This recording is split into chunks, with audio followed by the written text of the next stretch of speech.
இந்த என்ஐடி தூவாக்குடி திருச்சிராப்பள்ளி வளாகத்தில் இந்த மாணவர்கள் இப்போ கூடியிருந்தாங்க. அவங்கள்ட்ட போய் பேச்சுவார்த்தை நடத்தணும்.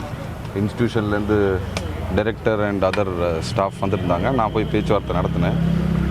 என்ன பிரச்சனைக்காக இப்படி கூடியிருக்கிறாங்க அப்படின்னு சொல்லிட்டு அவங்க சொன்னது வந்து பெண் பிள்ளைகளோட பாதுகாப்பு சம்பந்தமாக சில கோரிக்கைகள் வச்சாங்க. அதாவது ஒரு பர்டிகுலர் சிசிடிவி கேமரா வேலை செய்யலை.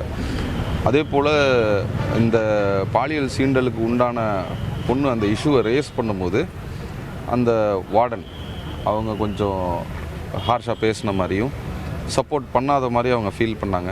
ஸோ அவங்க கோரிக்கை என்னென்னா அந்த வார்டன் முதல்ல வந்து அப்பாலஜைஸ் பண்ணணும், மன்னிப்பு கேட்கணும் அப்படின்னு. அவங்களும் வந்து உளமாற மனதார ஒரு மன்னிப்பு நான் கேட்குறேன், நான் சப்போர்ட் பண்ணியிருக்கணும் அப்படின்ற மாதிரி சொன்னாங்க. அதில் அவங்க சாட்டிஸ்ஃபை ஆகிட்டாங்க.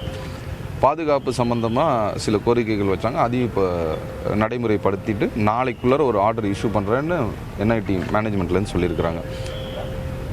படிக்கிற பசங்க பிள்ளைங்களுக்கு அந்த ப்ராமிசஸ்லாம் ரொம்ப சாட்டிஸ்ஃபேக்டரியாக இருந்துச்சு. எல்லாம் கலைஞ்சு போயிட்டாங்க. அவங்க வந்து இந்த வெளியிலேருந்து வர்ற ஆளை வந்து உள்ளர இன்ஸ்டியூஷன் வரும்போது சர்டிஃபை பண்ணியிருக்கணும், தெரியாத நபர்கள் வரக்கூடாது அப்படின்றத சொன்னாங்க. அதை என்ஷூர் பண்ண சொல்லியிருக்கேன். இதுக்கு முன்னாடி அவர் மேலே எதுவும் வழக்கு இல்லை. கதிரேசன்ற நபர் அவர் கைது செஞ்சாச்சு. அவர் நீதிமன்ற காவலுக்கு உட்படுத்தியாச்சு. கான்ட்ராக்ட் எம்ப்ளாயி அவர். ஸோ அது மாறிட்டே இருப்பாங்க. இந்த ஐஎஃப்ஹெச்ன்னு நினைக்கிறேன், இது ஒரு கம்பெனி கிட்ட கான்ட்ராக்ட் கொடுத்துருக்காங்க. அந்த கம்பெனியில் இருக்கிற நபர்.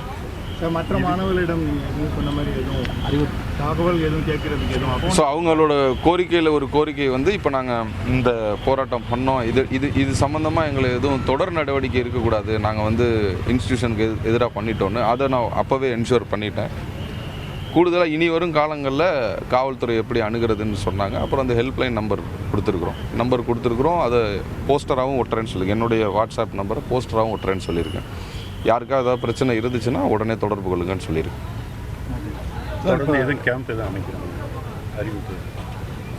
அப்படி தேவையில்லை. அவங்க எல்லாம் ரொம்ப இன்ஃபார்ம்டாக தான் இருக்காங்க. நல்லா படித்த பிள்ளைங்க, அவங்களுக்கு எல்லா விஷயமும் தெரியுது, எப்படி ரீச் அவுட் பண்ணணும் என்னன்னு தெரியுது.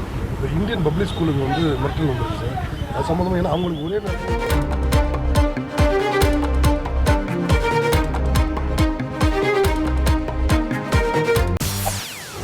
செய்திகளை உடனுக்குடன் தெரிந்து கொள்ள உடனே சப்ஸ்கிரைப் பண்ணுங்க.